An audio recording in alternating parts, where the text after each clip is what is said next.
Hi guys, okay, so I'm doing this video, it's falling down here, doing this video for one of my subscribers who asked me to talk about school bullying and how to deal with school bullying. First of all, there's my daughter there. There she is. She's going to be quiet, aren't you? Yeah.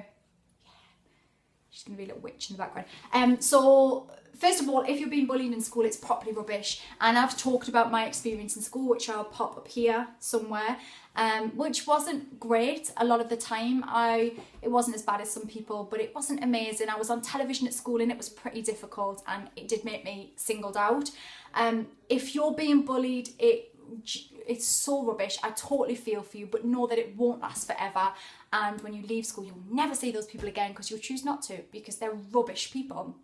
Second of all, those that bully, it's usually coming from a place of deep insecurity and problems. Usually got problems at home, and that's just the reality of it. There's very few people that are confident in themselves and find the need to pick on other people. I'm really confident. I don't feel the need to pick on people. I feel the need to pull people up so they can feel good too. That's what confident people do. People with low self-esteem pick on those that they see as less than them because it's easy. So, you know, you can pity those people as well. You can really find, and I find that very useful when somebody annoys me and somebody isn't good to me. I think it's really sad that you've got that going on. It's really sad that you carry that every day because it's not a nice place to be. You can't be happy. So find that place of pity, even though it's hard, but find that, and then you maybe just shift your mindset on it a little bit. Second of all, I think I just said second of all, but anyway, next point, if you're being picked on really badly, if it's physical, any of those things, you need to tell somebody. I don't care about the whole, you're a grass, you're a telltale, I don't care. You need to speak to somebody. It's not okay that you're being singled out in that way. It's not okay that you're being picked on. If it's dangerous and those things, please speak to people. Don't sit in silence. Don't sit alone and have it inside you because it will eat up at you, and I don't want that for you. Talk to your elders, talk to a friend, talk to somebody, and you must let people help you. I know it's scary. Do you know what though? When you actually tell people, a lot of the time things get done about it and it changes for the better. The things that you're thinking are going to happen generally don't happen. The next thing is some sort of tips on how to deal with it in here and now. Obviously avoid conflict. Conflict's not good, but usually if you're getting picked on, it's because you do avoid conflict and you just want to keep out the way and somebody's singling you out because it's easy and you're easy pickings.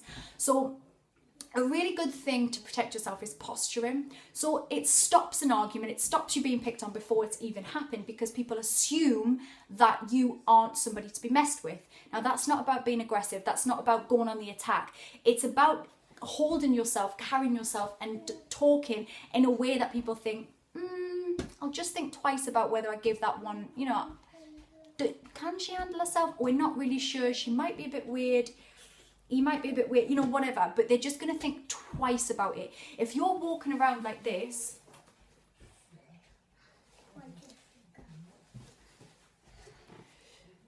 they're not going to be scared, okay?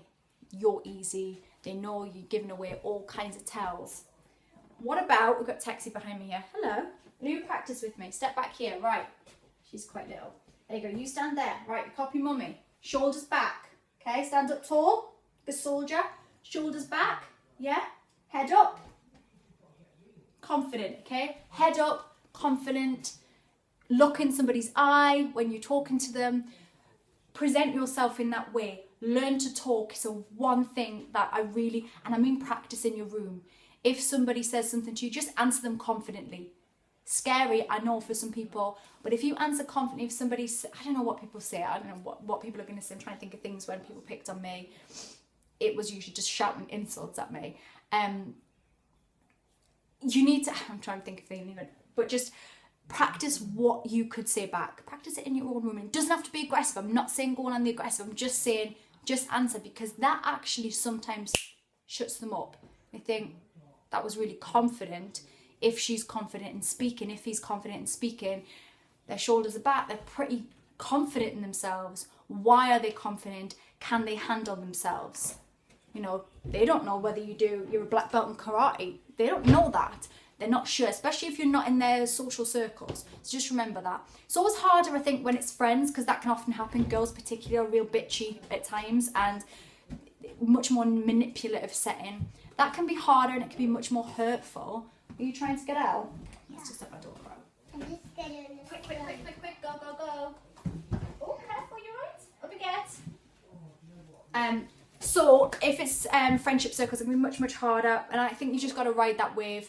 Friends come and go, and people who are your, I'm going to shut this door. People who are your true friends won't do that. So maybe you need to think about people outside of that circle. It might not be at school, it might be people outside. Have outside things going on. That's really important. The thing that really saved my bacon was that I was an actor and I went to acting classes and I was filming at the time, and that was my safe haven, that I had my own space, my own things going on. What's going on in my house today?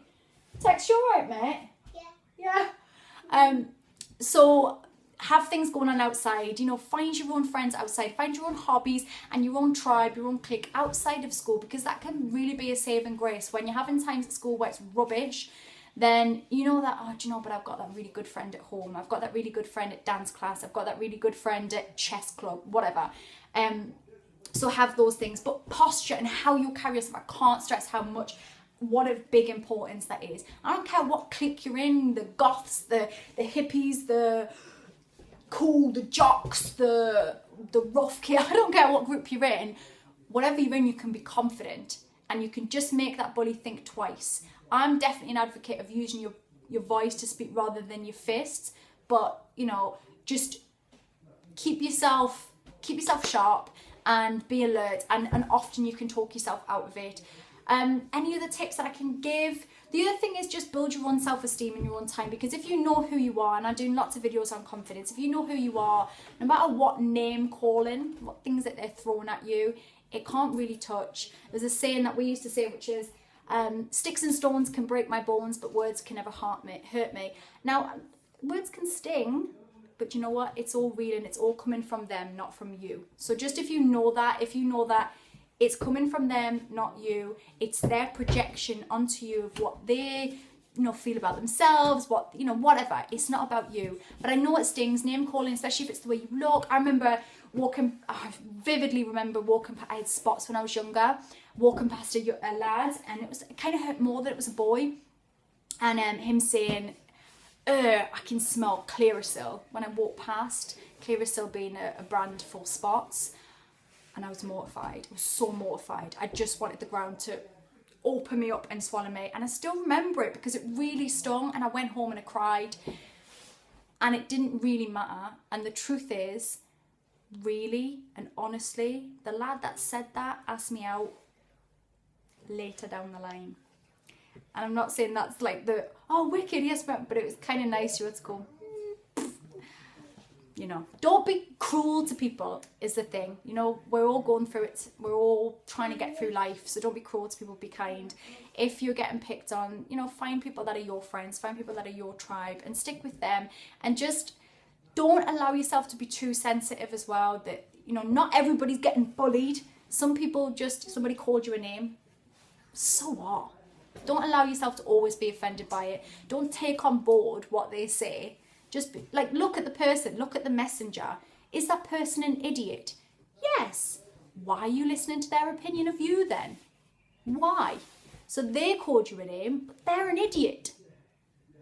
So their opinion isn't valid. So forget about it. And go home and be calm and positive. And if sometimes you need to listen to a sad song and have a little cry, cool. And then watch a motivational post, which I'll post up, and pick yourself back up and feel good about yourself because you're awesome. Don't let other people bring you down. Peace out.